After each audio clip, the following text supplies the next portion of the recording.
අයිබෝන් හැමෝටම මම අද ඔයාලට කියලා දෙන්න යන්නේ බාබුගේ සෝස් එකක් හදාගන්න විදිය. මුලින්ම අපි පාවිච්චි කරන්නේ මොනවද අවශ්‍ය කරන්නේ මොනවද කියලා බලමු. සමහරවිට සිහින කපාගත් ඉඟුරු අපේ සුදුලුන් මේලා පාවිච්චි කරන රෝස්මරි ටික.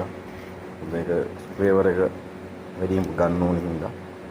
බේ ලීව්ස් කරපුංගු කරාපේටි කුරුදු බත්තා සීන කපාගත්ත ලූණු සීනි ස්වල්ප අර සරල පොඩ්ඩක් ඕනනම් චිලි ෆ්ලෙක්ස් ටිකක් පාවිච්චි කරනවා පැණි බියනේ සෝස් ස්වල්ප අනජින් බර ටික මේ තමයි අපිට බාබුගේ සෝස් එක තව සමහරු ජගරි පාවිච්චි කරනවා අකුරු සමහරු බ්‍රවුන් සුගර් පාවිච්චි කරනවා කැමති විදිහකින් පැන් රස ගන්න පාවිච්චි කරන්න පුළුවන් මොන්දා මම මේ පාවිච්චි කරන්නේ හනි සුගර් අජිනමෝටෝ අයින් ආදී විදිහට බලමු අපි කොහොමද කුක් කරන්න පටන් ගන්න ඉස්සෙල්ලාම සහ තක්කාලි සෝස් මට ඒක කියන්න හම්බුණා කලින් මුලින්ම අපි පෑන් එකක් අරගෙන මුතු සෝදා කරලා පිරිසිදු කරගෙන ඒකට කරලා ඊට පස්සේ තෙල් ටිකක් දාලා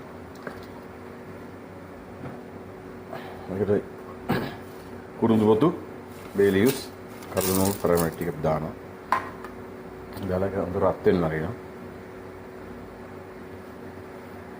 රත් වෙන්න ඇරලා මේ උනි කලවම් කරලා ඊට පස්සේ ඊට අවශ්‍ය කරන්නේ ඉඟුරු සුදු ලුණු ඒ ස්වල්ප දාගන්න ඒක හොඳින් කුක් කරන්න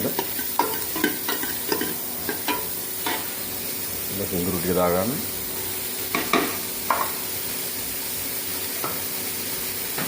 සුදු ලුණු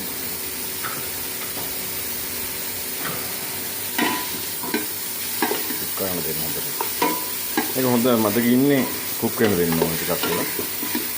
නැත්නම් මේකේ රසය එන්නේ නැහැ හරියට.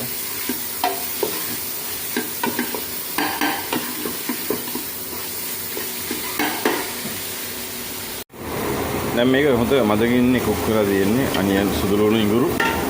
දැන් අපි දා ගන්නවා රෝස්මරි ටිකක් මේකට. තව රසය ගන්න. ඒ කියන්නේ රෝස්මරි වල ඇරෝමා එක එනවා ඒක හොඳ සෝස් එක. ඒක තමයි තවත් ටේස්ට් වෙන්නේ. මේක බීෆ් වලට ලැහැම් වලට පාවිච්චි කරද්දී හොඳ රසයක් තියෙන්න ඕනේ. දැන් ඔයාලගේ මේක හොඳ මද පවනට කුක් කරලා තියෙන්නේ. දැන් අපි මේක දාගන්නවා සීන් ස්වල්පයක්. සීන් ස්වල්පේ දාලා පොඩ්ඩක් ඒක කැරමල් වෙන්න දෙන්න. පාට ගන්න. ඒක තමයි හොඳ සෝස් එකේ හොඳ කලර් එකක් එන්නේ. ඊට පස්සේ ඔයාලට ඇඩ් කරන්න පුළුවන්. ආලගේ හනි ටික. තවත් රස කරගන්න. ඊට පස්සේ මේකට දානවා අජිනමෝටෝ ස්වල්පයක් ලුණු බ්ලැක් පෙපර් සෝල්ට් අවශ්‍ය කරන දේ දාගන්න දාලා ඉවරලා ඊට පස්සේ මේ හොඳට කැරමලයිස් කරලා තියෙන බ්‍රවුන් පාට වෙලා තියෙන්නේ අන්න කලර් එක ඊට පස්සේ මේකට දාගන්නවා සෝස් ටික තවත් පරිපරස කරන්න සෝස් ලුණු වැඩි ඒ හින්දා කල්පනාවෙන් පාවිච්චි කරන්න ඕනේ අසහනය අපි දාන්නේ තක්කාලි සෝස්.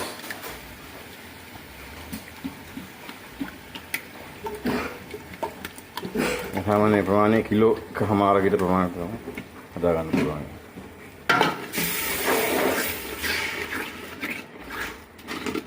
එහෙනම් ආල බාබු සෝස් එක. පාට තමයි ඩාර්ක් රතු පාට. මම හිතුවා